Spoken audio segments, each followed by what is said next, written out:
Hello everyone, नमस्ते and I welcome everyone on Shrinath astrology. तो इस वीडियो के अंदर हम लोग बात करेंगे जुपिटर पेंडिंग कर्मा के बारे में, और ये वीडियो भृगु सरल पद्धति के ऊपर आधारित रहेगा।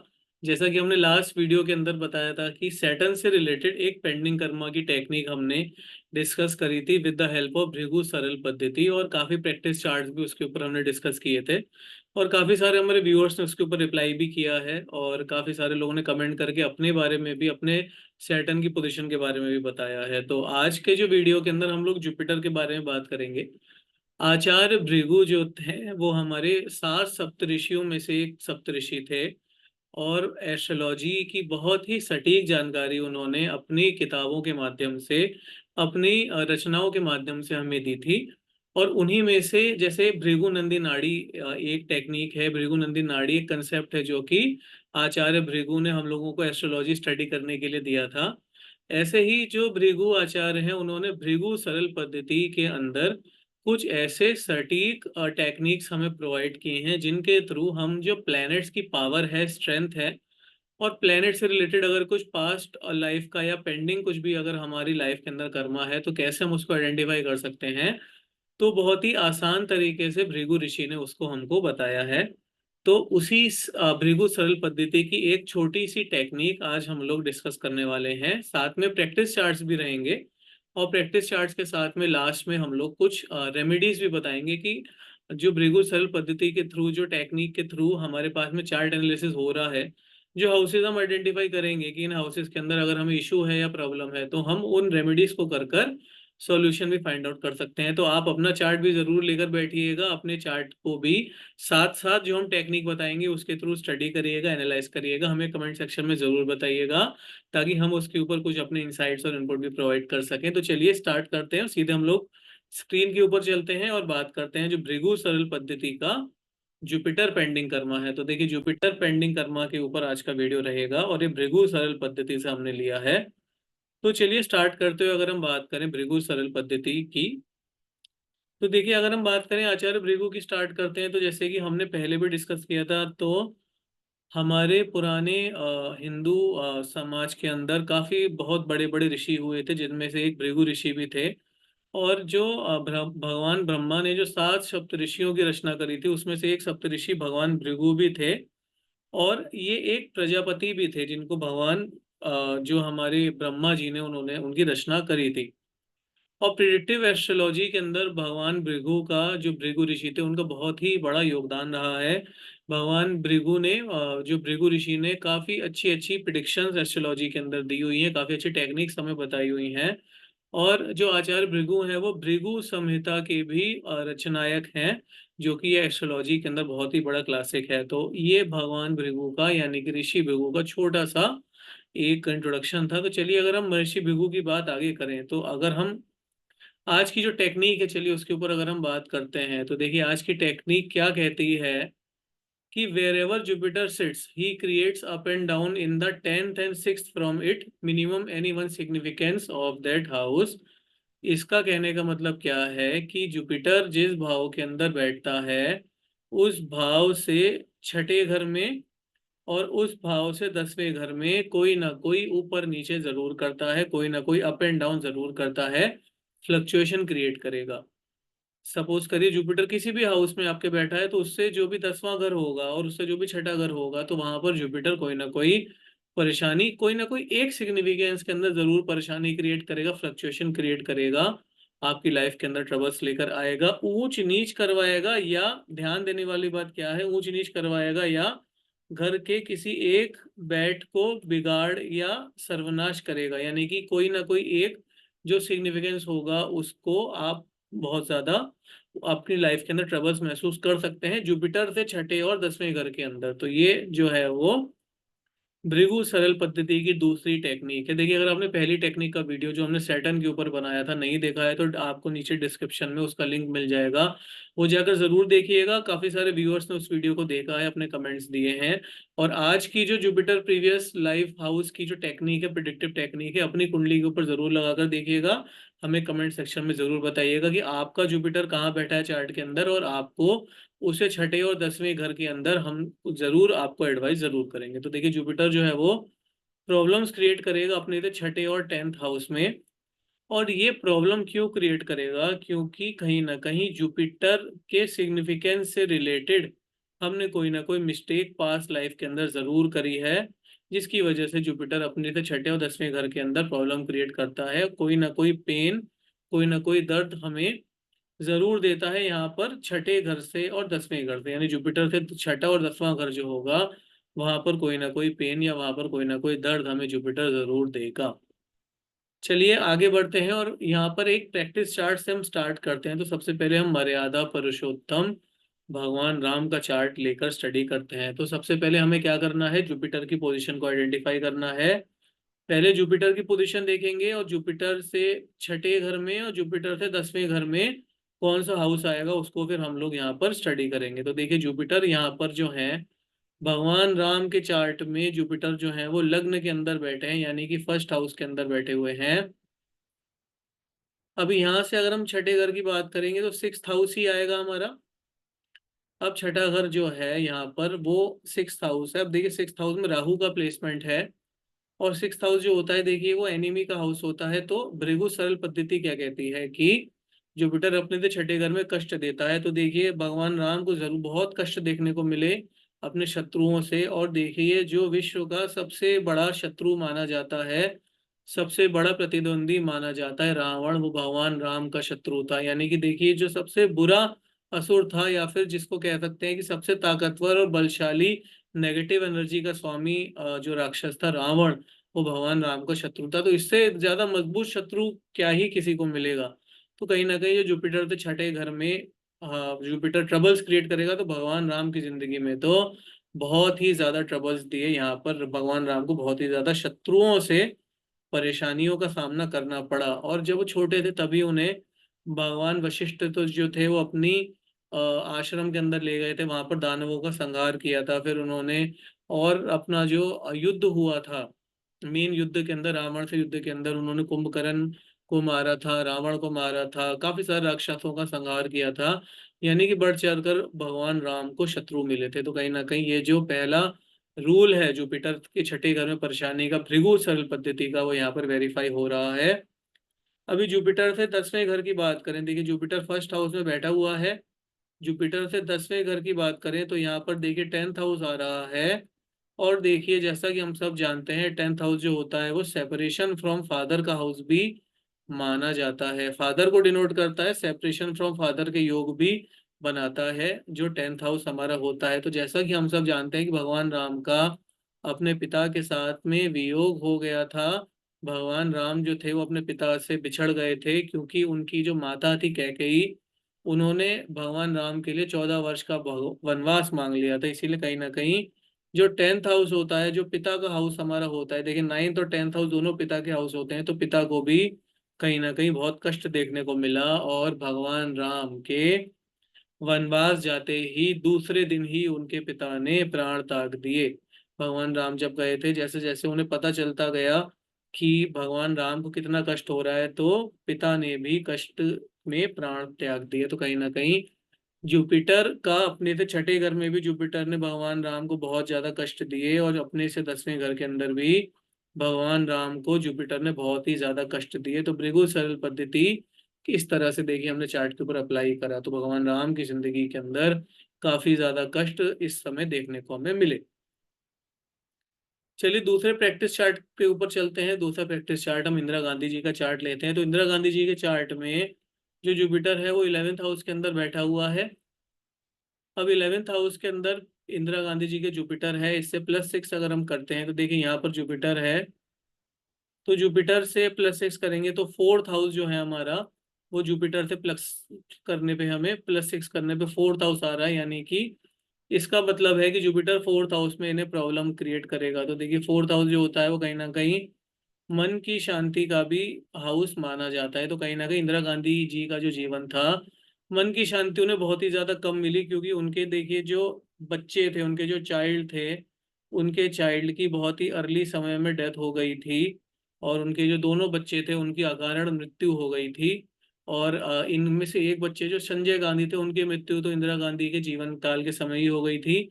यानी कि उन्हें कहीं ना कहीं मन की शांति बिल्कुल नहीं मिली थी। उनके समय में देखिए देश के अंदर इमरजेंसी भी लागू हुई थी, तो कहीं ना कहीं उनका जो माइंड था वो बहुत ही ज्यादा परेशान रहा था, बहुत ही ज्यादा मन के अंदर तनाव रहता था उनके। तो कहीं ना कहीं जो जुपिटर से चौथा जो जुपिटर से छठा घर है, चौथा हाउस, वहां पर काफी परेशानियों का सामना करना पड़ा।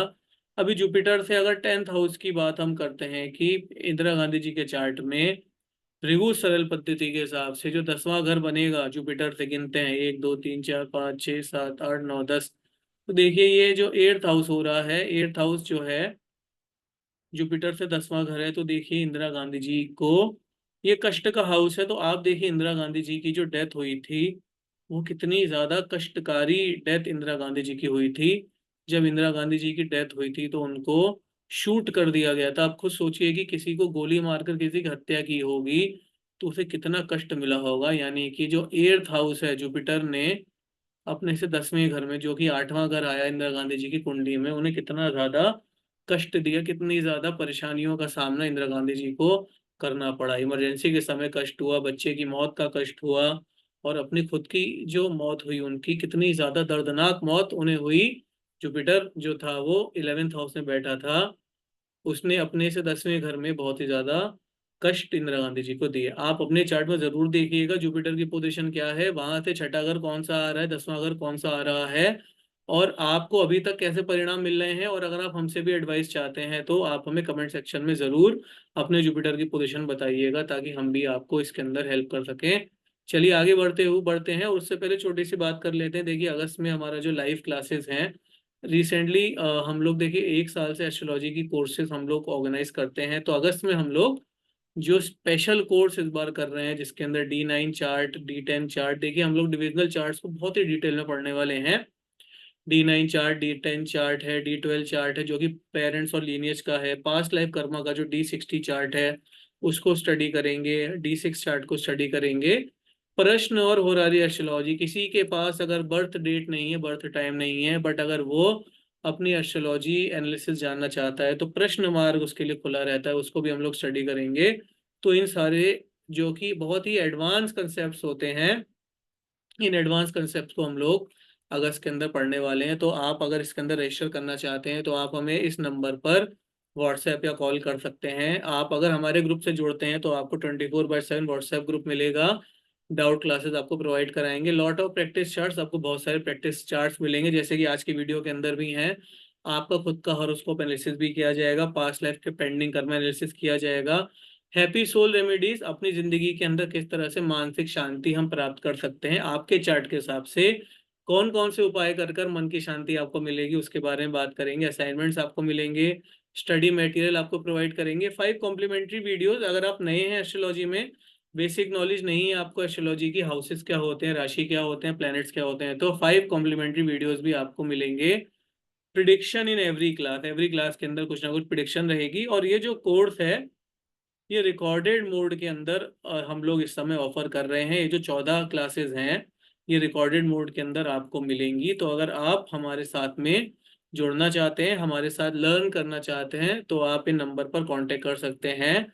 हर जैसे आपको 14 रिकॉर्डेड क्लास मिलेंगी तो हर 3 या 4 क्लास के बाद में एक लाइव क्लास भी आपको दी जाएगी, जिसके अंदर आप अपने डाउट्स पूछ सकते हैं। तो आप बिल्कुल भी अगर चांस को मिस मत करिए, जुड़ना चाहते हैं तो जरूर जुड़िए, क्योंकि ये कोर्स हमारा 1 अगस्त से शुरू हो जाएगा। तो आप अगर बुक करना चाहते हैं जरूर बुक कर सकते हैं। चलिए आगे चलते हैं, अगले प्रैक्टिस चार्ट की बात करते हैं। डॉक्टर APJ अब्दुल कलाम जी का चार्ट एक बार स्टडी करते हैं। भृगु सरल पद्धति जुपिटर के ऊपर हम बात कर रहे हैं। तो जुपिटर की पोजीशन यहाँ पर भी देखिए, लग्न के अंदर जुपिटर की पोजीशन है। यहाँ से छठे घर के अंदर बात करें तो देखिए हमारे पास एक बार फिर से 6th हाउस हमारा आएगा। और ये जो 6th हाउस आ रहा है हमारा, देखिए 6th हाउस हमारा आ रहा है। और 6th हाउस के अंदर देखिए सबसे पहली बात तो शनि है, सैटर्न है, जो कि रोग ऋण शत्रु वाले घर के अंदर बैठे हुए हैं। तो कहीं ना कहीं रोग ऋण शत्रु को बढ़ाएंगे, और कहीं ना कहीं जो प्रतिद्वंदी हैं उनको भी बढ़ा सकते हैं यहाँ पर शनि। तो देखिए जब इनकी जो APJ अब्दुल कलाम जी की जो डेथ हुई थी, वो हेल्थ इशू की वजह से इनकी डेथ हुई थी, अब APJ अब्दुल कलाम जी की। और हेल्थ इशू यानी कि उनको हार्ट अटैक आया था, हार्ट अटैक की वजह से APJ अब्दुल कलाम जी की डेथ हुई थी। यानी कि जुपिटर ने अपने से जो छठा घर था, जो कि रोग का होता है, तो उनकी जो मृत्यु का कारण भी एक रोग बना था। हार्ट अटैक से एपीजे अब्दुल कलाम जी की जो मौत थी वो हुई थी। शनि भी वहां पर बैठे हुए थे, और इसीलिए यानी कि जो उनकी मृत्यु का कारण बना वो हार्ट अटैक बना, जिसकी वजह से उनको लाइफ जो थी उनकी समाप्त हुई थी। तो जुपिटर ने अपने छठे घर के अंदर उनको यहाँ पर कष्ट का सामना जुपिटर ने उन्हें कराया। तो एक तो ये देखिए, एपीजे अब्दुल कलाम जी के चार्ट में जुपिटर ने अपने छठे घर में प्रॉब्लम क्रिएट करी।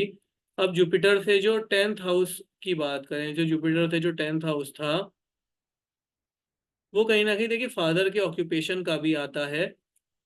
जैसा कि हम सबको पता है कि फादर का हाउस 9th और 10th दोनों देखते हैं। और फादर अगर 9th हाउस से फादर को देख रहे हैं, तो उसे सेकंड हाउस 10th हाउस होता है। फादर की ऑक्यूपेशन वहां से हम देख सकते हैं, फादर का बिजनेस देख सकते हैं, फादर की इनकम देख सकते हैं। तो देखिए फादर की जो इनकम थी, ऑक्यूपेशन देख सकते हैं, या फिर इनकम भी देख सकते हैं। तो फादर की जो इनकम थी बहुत ही ज़्यादा लो थी, बहुत ही ज़्यादा मिनिमम थी एपीजे अब्दुल कलाम की। और एक बहुत ही ज़्यादा ये पुअर फैमिली के अंदर पैदा हुए थे, जिससे ये बात बिल्कुल साफ होती है कि उनके फादर जो थे एक बहुत ही लो स्टेटस वाले व्यक्ति थे, और उनके फादर एक्चुअली बोटमैन थे। यानी कि जो फादर का स्टेटस था उतना अच्छा उनकी कुंडली के अंदर नहीं था। क्यों नहीं था? क्योंकि जुपिटर से जो 10वां घर होता है, जुपिटर से जो 10th हाउस होता है, वहां पर जुपिटर चीजों को खराब करते हैं, खत्म करते हैं। तो कहीं ना कहीं पिता के बैंक बैलेंस को, पिता की इनकम को जुपिटर ने यहाँ पर खराब किया। अपने से 10वें घर में जुपिटर परेशानी का कारण बनते हैं। तो इसीलिए जो ये एपीजे अब्दुल कलाम जी का चार्ट है, छठे घर में और 10वें घर में उनको प्रॉब्लम देखने को मिली।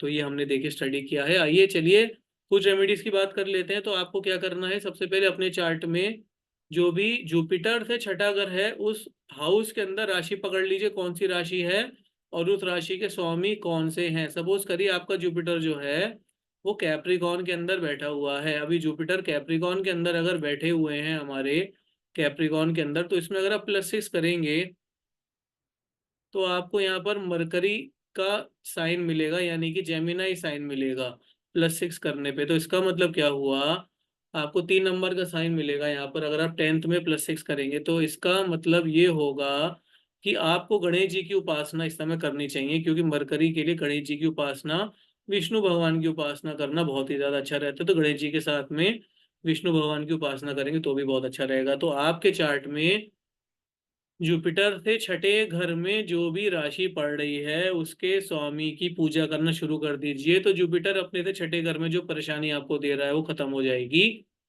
साथ ही साथ में जुपिटर से 10वें घर में देख लीजिए कौन सा राशि है। जुपिटर से 10वें घर में जो भी राशि है, तो उसको अगर आप शांत करते हैं, उसके स्वामी की पूजा करते हैं, तो भी आपको काफी ज्यादा यहाँ पर रिलीफ देखने को मिलेगा। अब देखिए नेचुरल हाउस लॉर्ड छठे और 10th फ्रॉम जुपिटर की रेमेडी भी हमें करनी चाहिए। जैसे जुपिटर, सपोज करिए जुपिटर हमारे, सपोज करिए कि लग्न के अंदर बैठे हुए हैं। जुपिटर लग्न के अंदर है, तो यहाँ पर 6th हाउस जो होगा उसके नेचुरल स्वामी की अगर हम बात करेंगे तो मरकरी हो जाएंगे। और उसके बाद 10th हाउस जो होगा यहाँ पर उसके नेचुरल स्वामी की बात करें, नेचुरल स्वामी मतलब कि जो काल पुरुष की कुंडली में होते हैं, छठा घर वर्गो का होता है, मरकरी स्वामी हो जाएंगे। 10th हाउस कैप्रिकॉन का होता है, तो कहीं ना कहीं शनि स्वामी हो जाएंगे। तो इस तरह से जो नेचुरल हाउस लॉर्ड हैं छठे और 10वें घर के, जुपिटर से छठे और 10वें घर पे तो उनकी पूजा भी करनी चाहिए। जैसे जुपिटर 5वें घर में बैठे हैं, तो इससे देखिए जो 10th हाउस है वो हमारा एक बार छठा घर आ जाएगा, तो वहां पे शनि की पूजा हमें करनी चाहिए। और जुपिटर अगर देखिए 6th हाउस में है यहाँ पर, छठे 5वें घर में जुपिटर है, और यहाँ से 10 गिनिए, 5 6 7 8 9 10 11 12 1 और 2, तो यहाँ पर वीनस का साइन आएगा। अगर जुपिटर 5th हाउस में है तो वो सेकंड हाउस जो होगा वो आपका 10th हाउस फ्रॉम जुपिटर हो जाएगा। यानी कि हमें शुक्र भगवान की पूजा करनी चाहिए, दुर्गा चालीसा का पाठ करना चाहिए, ललिता सहस्त्र नाम का पाठ करना चाहिए, जिससे हमें बेनिफिट मिलेगा। तो ये उपाय हम कर सकते हैं। थर्सडे की रेमेडीज हम कर सकते हैं। गुरुवार के दिन में आप पीले रंग के वस्त्रों का को पहनकर पीले रंग की चीजों का दान करें, भगवान के मंदिर जाकर लड्डू चढ़ाएं, बेसन के लड्डू चढ़ाएं, आप भगवान को सोन पापड़ी चढ़ाएं, बहुत अच्छा रहेगा। विष्णु सहस्त्र नाम का पाठ रोज करें। ये जुपिटर की भृगु सरल पद्धति के हिसाब से छठे घर और 10वें घर में जुपिटर की परेशानियों को अंत करने के लिए विष्णु सहस्त्र नाम का पाठ करना बहुत अच्छा रहता है। सत्यनारायण भगवान का पाठ सत्यनारायण भगवान की कथा हर पूर्णिमा को करिए। जुपिटर से रिलेटेड जो भी समस्या है वो खत्म हो जाएंगी। और देखिए, जुपिटर हमसे क्या चाहता है कि हम चैरिटेबल वर्क करें, हम कुछ ऐसा वर्क करें जिससे समाज का कल्याण हो।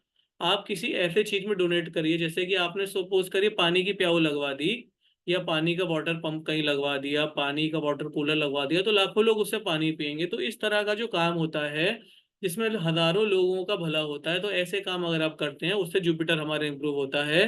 तो आपके अगर जुपिटर से छठे या 10वें घर में कोई परेशानी चल रही है, तो आप कुछ चैरिटी का काम करिए। जिस राशि जुपिटर से छठे घर में जो राशि आ रही है उसके स्वामी से रिलेटेड कुछ चैरिटेबल वर्क करेंगे तो आपके लिए बहुत ज्यादा अच्छा रहेगा।